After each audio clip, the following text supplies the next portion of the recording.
Hello, my name is Maya Michelle Fine, and I'm a professor of theater and a proud graduate of Northwestern's MFA program. Today we're going to be talking about learning beyond the lecture, how to engage students with real-time technology and gamification. Please make sure to check out the additional resources I've posted so that you can see demo versions of this game played by students and get additional resource information. So what is gamification? It might be a term you've heard around, but maybe you don't quite know what it means or how it fits together. Well, gamification refers to the application of some type of game dynamics, mechanics, framework into a non-game setting. For example, a lot of times when we're teaching in a classroom. So I want you to take a moment and think about what kind of games do you enjoy? I, in particular, am a huge gamer. And so I like all different types of games, from puzzles to dice games to wordplay to mysteries. A lot of our classics. I grew up playing things like Guess Who and Monopoly. As I got older, I started to advance into other types of games, role-playing, deck building. There's some video games. Hey, look, technology, escape rooms, and things like that. So something that I think is really helpful to think about is, what are your students interested? So I'll actually maybe use a poll to poll my students and see what kind of games do they enjoy and how might I be able to incorporate that when I'm using gamification in the classroom. Here's an example. Gamification is important to incorporate into your teaching because it increases student engagement, material retention, motivation, and critical thinking.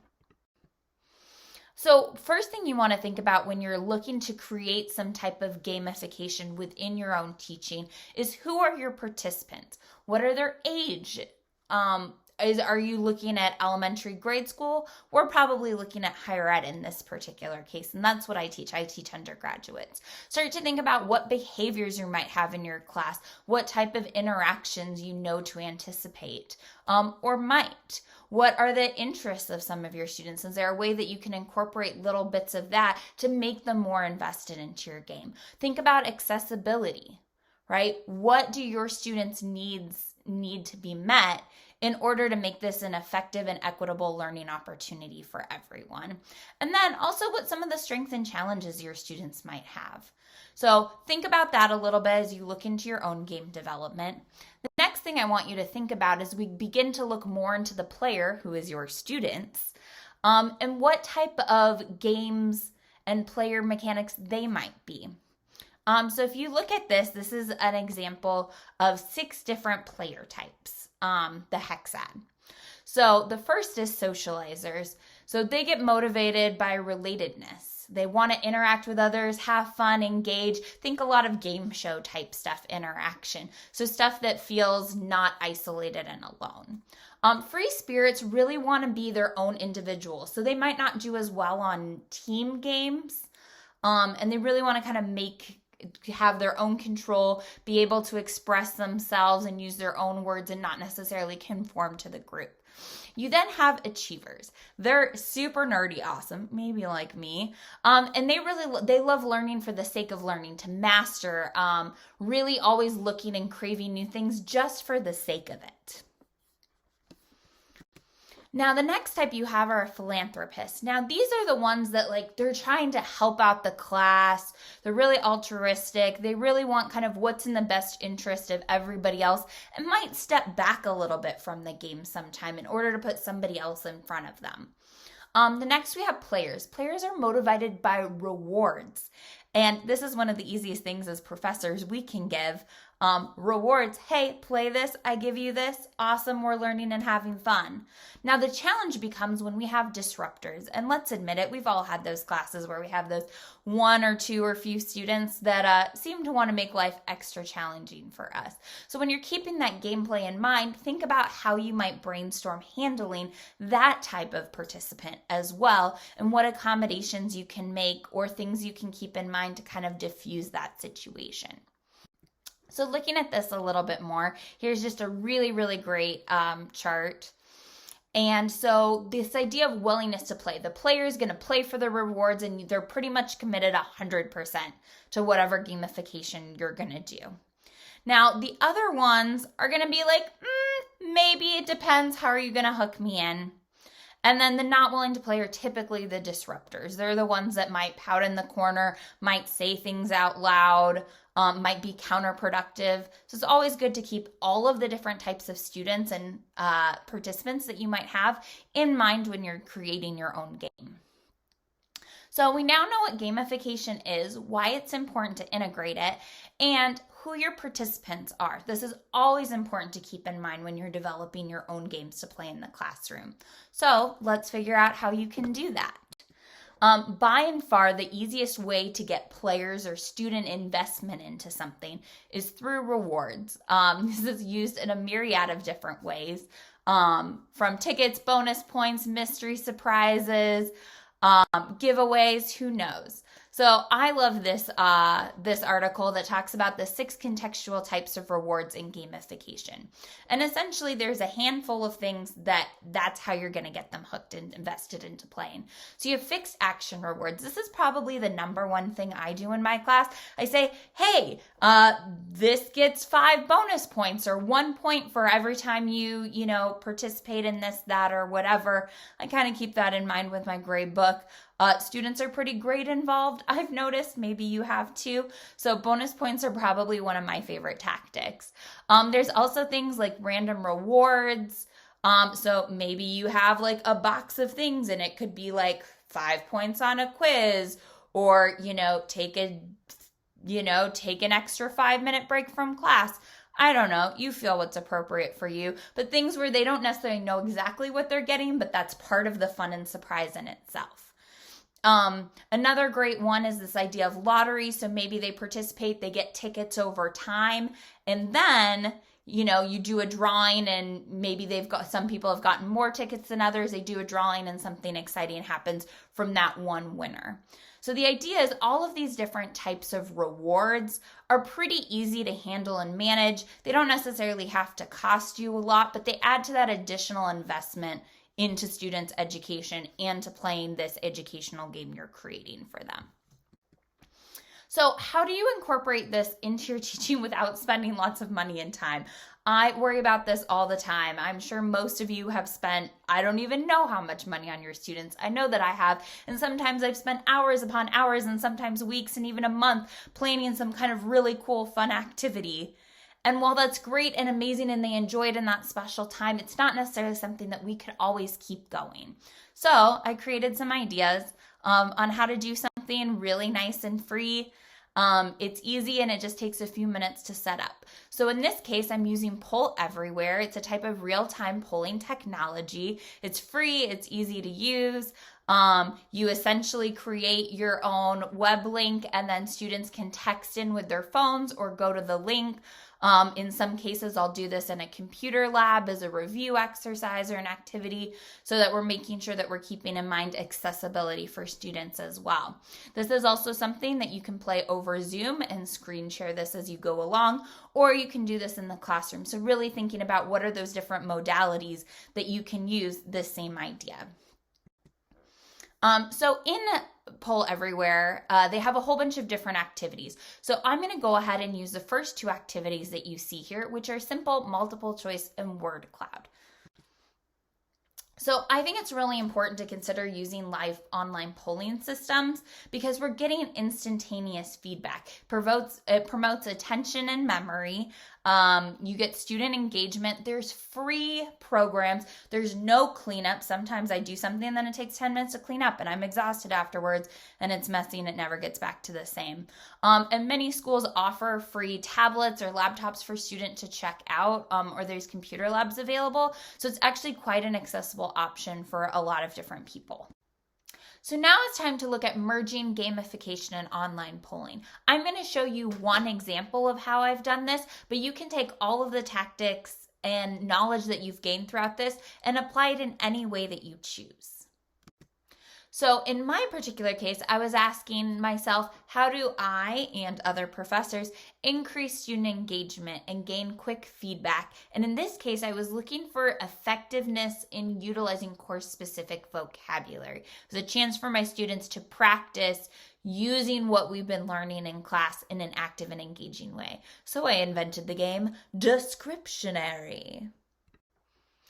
While there are a lot of different types of technology and online polling systems we can use, I decided that Poll Everywhere was the easiest and effective version for me to do exactly what I needed to do for my class. Students are able to visit this via the website or text in to be participants.